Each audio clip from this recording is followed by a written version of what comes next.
चेहरा सफेद पड़ गया। पंडित डर के मारे 2-3 कदम पीछे हो गए। ये क्या है? अगर मैं अंदर गया तो वो मुझे जिंदा नहीं छोड़ेगी। मैं यहां से वापस भी नहीं जा पाऊंगा। इस घर पर बहुत बड़ी दुष्ट शक्ति का साया है। मैं इसे काबू में नहीं कर सकता। आपको किसी बड़े तांत्रिक की मदद लेनी होगी। क्या माँ? कौन सी फिल्म की कहानी सुना रही हो? आज के जमाने में भूत प्रेत जैसी चीजें होती हैं क्या? अगर सच में कहीं कोई भूत होता है तो मैं उससे जरूर मिलना चाहूंगी। पर इतना तो साफ है कि आप दोनों मुझे देखना ही नहीं चाहती। शायद इसीलिए हमेशा कहती हैं कि गांव मत आना। अगली सुबह गांव का वही पुराना घर। बाहर मुर्गे की बांग सुनाई देती है। सूरज की हल्की किरणें टूटे हुए खिड़की के शीशों से अंदर झांक रही हैं। तभी रूपाली धीरे धीरे कमरे से बाहर आती है। रूपाली हंसते हुए, देखो दादी, मैं पूरी रात यहीं रही। कोई भूत नहीं आया, कोई आवाज नहीं हुई। बोला था ना, ये सब बस कहानियां हैं। अब तो मान जाओ, भूत वूत कुछ नहीं होता। दादी घबराई हुई। बेटा, हम तुमसे झूठ क्यों बोलेंगे? हमने जो कुछ कहा सब सच था। तुम नहीं जानती, इस जगह की हवा में भी उस रात की यादें बसी है। तुम यहाँ ज्यादा देर मत रुको, वरना। रूपाली थोड़ी गुस्से में, वरना क्या दादी? वो भूत आ जाएगा, मुझे मार देगा। अरे दादी प्लीज, अब मैं बच्ची नहीं हूँ। डराने की कोशिश मत करो। काश तो सच में समझ पाती कि डराने की नहीं, बचाने की कोशिश कर रहे हैं हम। इतने में रूपाली की माँ कमरे से बाहर आती है। उनके चेहरे पर थकान और चिंता झलक रही थी। क्या हुआ बेटा? सुबह सुबह इतनी बहस क्यों हो रही है तुम दोनों के बीच? रूपाली थोड़ी नाराजगी में, कुछ नहीं माँ, बस दादी फिर वही पुरानी बातें दोहरा रही थी। मैं अब इन सब बकवास बातों से तंग आ चुकी हूँ। मैं थोड़ी देर के लिए बाहर जा रही हूँ, ताज़ी हवा लूंगी, फिर वापस आ जाऊंगी। बेटा, अकेली बाहर मत जाओ। तुम्हें तो गांव का रास्ता भी याद नहीं होगा। माँ, तुम लोग मुझे आने दोगे तभी तो याद रहेगा। अब मैं बच्ची नहीं हूँ, बस थोड़ी देर में आ जाऊंगी। बेटा, बस दूर के बगीचे की तरफ मत चल जाना। रूपाली ने कोई जवाब नहीं दिया। बस घूमकर वो दरवाजे से बाहर निकल गई। माँ और दादी एक दूसरे को देखते हैं। दोनों की आंखों में वही पुराना डर नजर आता है। रूपाली दूर खेतों की ओर बढ़ती जा रही है। हवा में एक अजीब सी सिहरन घुलने लगती है। बाहर निकलकर रूपाली ने अपने दोस्तों को फोन किया। हेलो, क्या कर रही हो मिस रोज? रोज हंसते हुए, कुछ खास नहीं यार, बस घर में बोर हो रही हूँ। तू बता, तू क्या कर रही हॉस्टल में? रूपाली थोड़ी शरारती आवाज में, हॉस्टल में नहीं हूँ मैं, अपने गांव घर आई हूँ। क्या सच में? तू, तेरी माँ तो तुझे गांव जाने नहीं देती थी ना? फिर कैसे? बस आ गई, अब किसी की परवाह नहीं। यार, मेरा तो मन है कि मैं भी कहीं घूमने निकल जाऊं। शहर की ये भीड़, हॉर्न, कॉलेज का टेंशन, सबसे मन भर गया है। रूपाली हंसते हुए, यार तू एक काम करना, आ जा यहाँ। रोज थोड़ी संकोच से, अरे पगली, तेरे घर वाले मुझे देखकर गुस्सा तो नहीं होंगे? वैसे भी तू खुद कहती थी कि वो तुझे गांव आने से रोकते हैं। पता नहीं मैं आऊंगी तो क्या होगा। कुछ नहीं होगा रोज, अब मैं बच्ची नहीं हूँ। तू बस आ जा, जो होगा देखा जाएगा। दोनों हंसते हैं और कॉल खत्म हो जाती है। रूपाली आसमान की ओर देखने लगती है। अगली शाम उसकी दोस्त गांव पहुंच जाती है।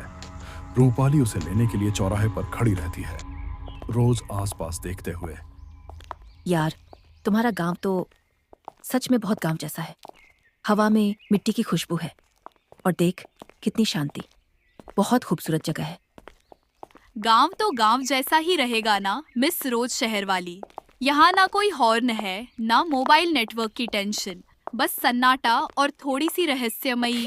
दोनों साथ में हंसती हैं और चल पड़ती हैं।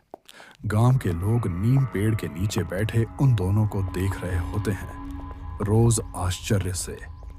यार, ये सब देखकर तो लगता है जैसे किसी पुराने समय में आ गई हूँ। कितनी शांति है यहाँ। हाँ, लेकिन ये शांति सिर्फ दिन में होती है, रात को ये गांव कुछ और ही बन जाता है। रोज उसकी बात पर हंस देती है। दोनों फिर रूपाली की घर की ओर चल पड़ते हैं। रूपाली की दादी उसकी दोस्त को देखा कर हैरान हो जाते हैं। माँ रसोई से बाहर आती है और चौंक जाती है। रूपाली, ये लड़की कौन है? रूपाली मुस्कुराते हुए, माँ, ये मेरी सबसे अच्छी दोस्त है। रोज शहर से आई है, बस कुछ दिन मेरे साथ रहेगी। दादी घबराई हुई आवाज में बोलती है। पर बेटा, इस माँ ने धीरे से बीच में रोकते हुए, माँ बहुत दूर से आई है, जाओ थोड़ा आराम कर लो। रूपाली और रोज घर के अंदर जाती हैं। पीछे दादी की आंखें चिंता से भर जाती है। अगली सुबह रूपाली और रोज दोनों घर से बाहर निकलती हैं।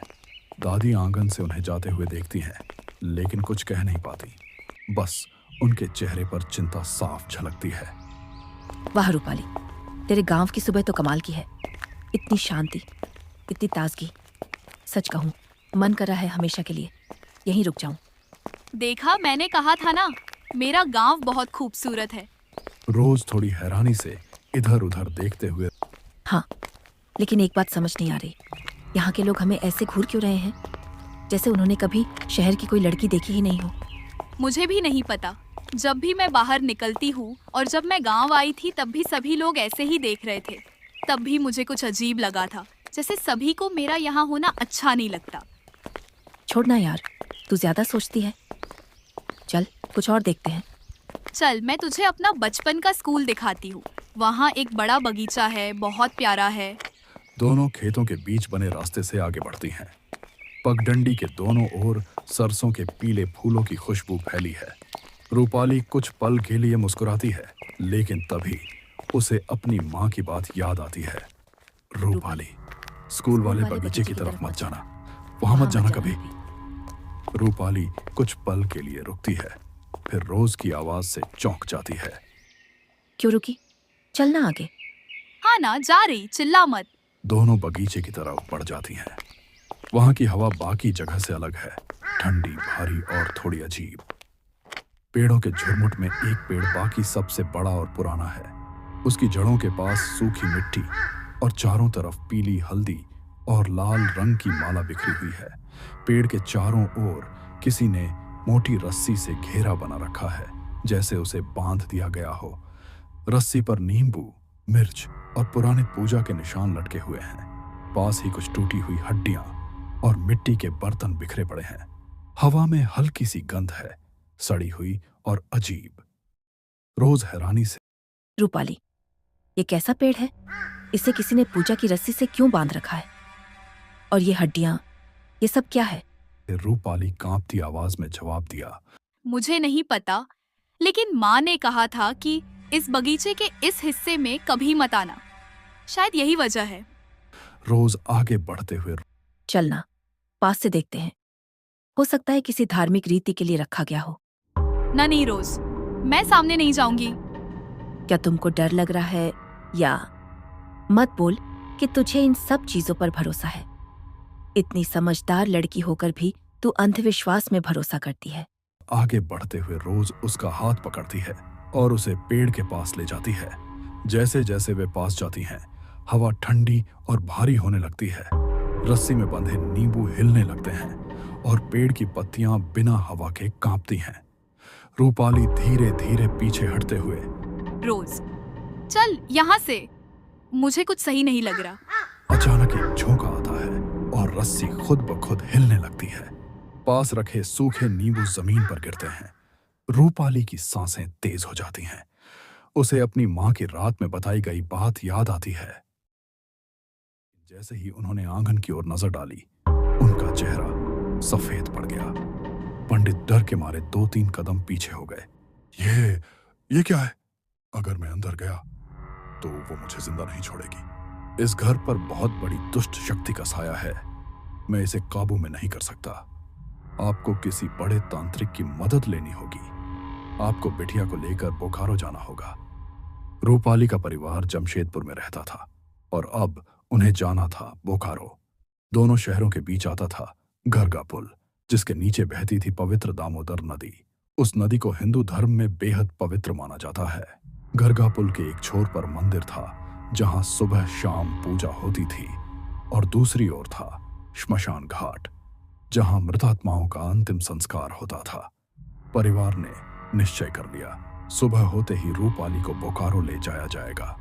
रूपाली की हालत अब बेहद खराब हो चुकी थी। शरीर कांपता, आंखें लाल हो चुकी थीं और वो मानो अब अपने ही नियंत्रण में नहीं रही थी। अगली सुबह रूपाली के बाबा ने अपनी बाइक निकाली। बीच में रूपाली को बिठाया गया और पीछे उसकी मां बैठ गई। जमशेदपुर से बोकारो रास्ते के बीच में एक बहुत ही बड़ा पुल पड़ता, लेकिन वह जो पुल था वह दो बड़े घने जंगलों के बीच से होकर निकलता था। चुड़ैल को पता चल चुका था कि उसे कहां ले जाया जा रहा है।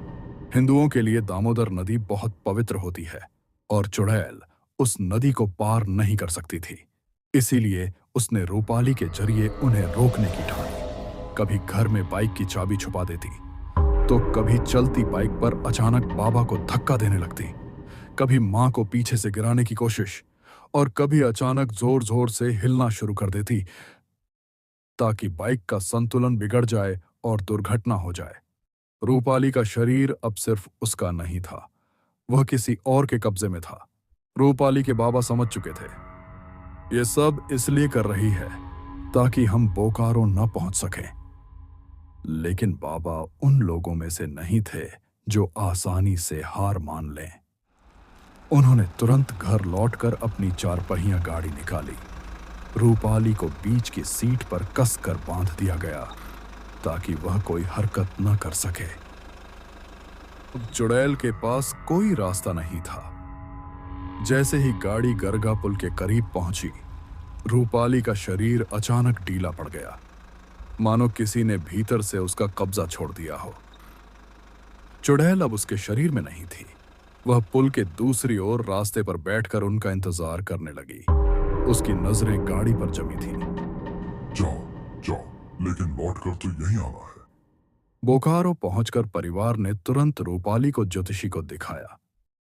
ये बच्ची बिल्कुल ठीक है, इस पर किसी भी बुरी साया का असर नहीं है। फिर भी मैं थोड़ी बहुत झाड़ फूंक कर देता हूं ताकि आपका मन भी शांत हो जाए। झाड़ फूंक के बाद ज्योतिषी निश्चिंत होकर कहा, अब चिंता की कोई बात नहीं, बच्ची सुरक्षित है। पर लौटते वक्त जैसे ही उन्होंने गरगा पुल पार किया, रूपाली का शरीर अचानक कांपने लगा और फिर वह जोर जोर से खिलखिलाकर हंसने लगी, मानो कह रही हो क्या बिगाड़ लिया मेरा वहां जाकर, मैं तो फिर भी यही हूं। अभी तक तो ये बिल्कुल शांत थी। ज्योतिषी बाबा ने तो कहा था कि ये बिल्कुल ठीक है, फिर अब ये ऐसे क्यों हंस रही है? रूपाली के बाबा के पास इसका कोई जवाब नहीं था।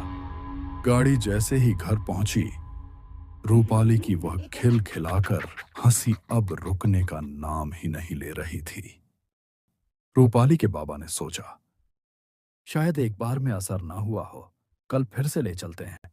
अगली सुबह गाड़ी निकल पड़ी बोकारो की ओर, लेकिन अजीब बात यह थी, रास्ते भर रूपाली खिलखिलाकर हंसती रही, पर जैसे ही गरगा पुल के करीब पहुंचती, वह अचानक बिल्कुल शांत हो जाती। तांत्रिक बाबा ने दोबारा रूपाली की जांच की।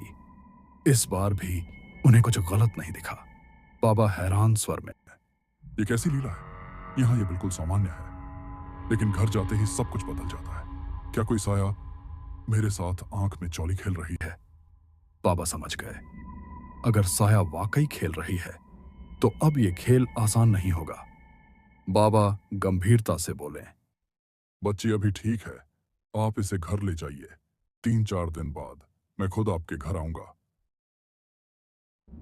3 दिन बीतने के बाद जैसे ही तांत्रिक बाबा घर के पास पहुंचे, उनकी नजर रूपाली से मिली। उस पल दोनों के बीच जैसे कोई अदृश्य जंग छिड़ गई हो। अच्छा, तो अब समझ आया, असली खेल यही है।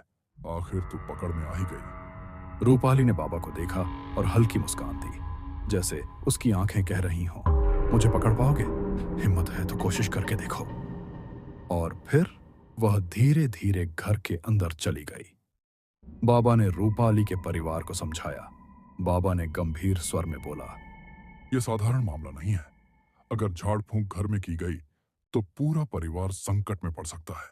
इसीलिए बच्ची को बोकारो ले जाना ही उचित होगा।